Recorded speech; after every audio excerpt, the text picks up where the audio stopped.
saw the S2 swimmers before Liz. It's now the S1 swimmers. Yes, and as you said, Paul, these are the most severely impaired swimmers that we will see in the Paralympic swimming competition. And we'll see a range of techniques again employed by each athlete in the starting blocks. It's always interesting to see how they maximise what they've got available. There's KARYPIDIS from Greece. Next to him is Anton Ukraine. We had a good swim the other day. Just behind this man, Hennadii BOIKO, world record holder from Ukraine. Italians will get behind this man, BETTELLA, and Christos TAMPAXIS from Greece.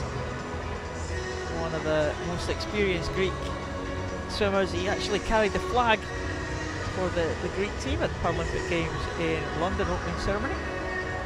And GOLOVKO from Ukraine, the third Ukrainian in this one, completes the lineup. Hennadii BOIKO though was very, very good in the event that we had earlier this week, which was the 200 freestyle, so we'll see how he goes over the shorter distance. And again, in the S1 classification, we saw the freestyle the other day, and many of the swimmers taking part in that freestyle do backstroke, so they're taking part in this backstroke event. One significant person that's missing in the S1 class is Mamis Valov from Israel. He doesn't do backstroke. His disability does not allow him to do backstroke. He does his freestyle stroke. So on his side. Yeah. So he's the one that can't take part in this backstroke, unfortunately. So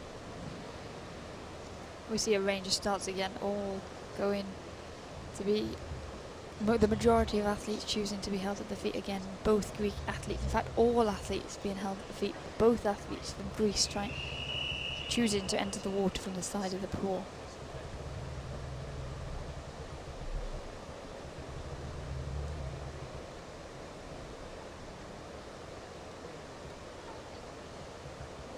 Well, they are holding them for a while.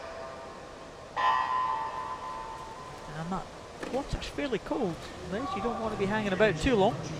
Yeah, it's difficult anyway when you're a backstroker to time when you get in the water, because you don't want to be hanging on the wall too long. But these S1 swimmers, sometimes they'll have better days than others and they'll be able to get into position quickly. But when some athletes are getting in from the side of the water, those ones in the middle really need to wait to get into the water so that they're not hanging around for too long and getting cold.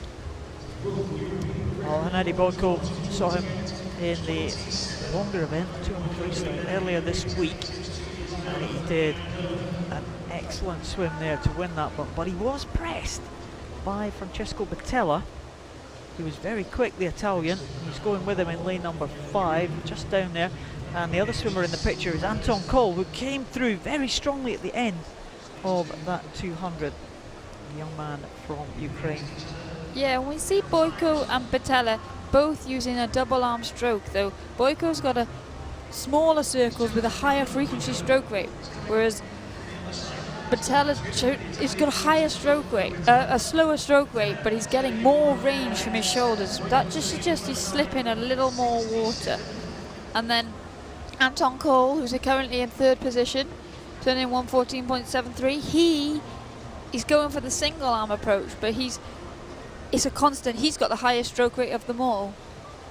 Yeah, and see if he can pull back now, because they're coming down to the final, well, they're well through the final 50 actually, and coming back is BETTELLA, making a challenge here on BOIKO, but it is pretty close. BETTELLA certainly coming back, Liz. Yeah, BETTELLA seems to actually have picked up not only his stroke rate, but the amount of water that he's getting hold of. He's really gone up a notch, and he can sense the end of the pool's coming. He'll see this 15-meter false start rope to signify that he's coming into the end of the wall, and he'll be able to sense the splash that's coming off BOIKO's stroke as they come into this final 7.5 meters.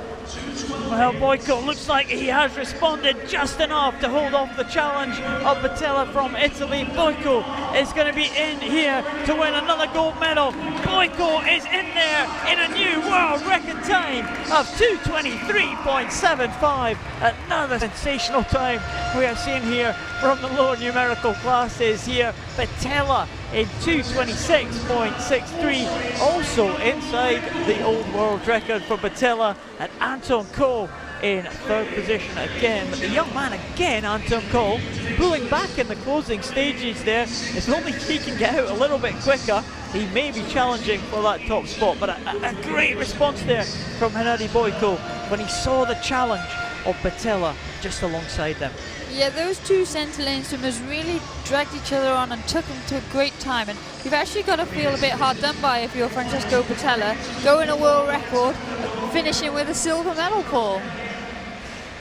Yeah, you don't see that every day of the week.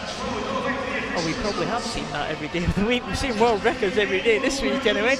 Another fantastic performance there here. Yeah, BOIKO had a much stronger first 50 metres, and in the end that proved to be the tell inside. It's a very exciting race for both of them though, and there we can see small circles but strong circles. BOIKO really maintained a similar stroke rate the entire way through the race, whereas BETTELLA, we saw him pick it up in the last 25 metres, but he maybe wants to look at his tactics and start to pick up that stroke rate a little bit earlier next time. BOIKO comes to the wall there. The gap was just over 2 seconds in the end.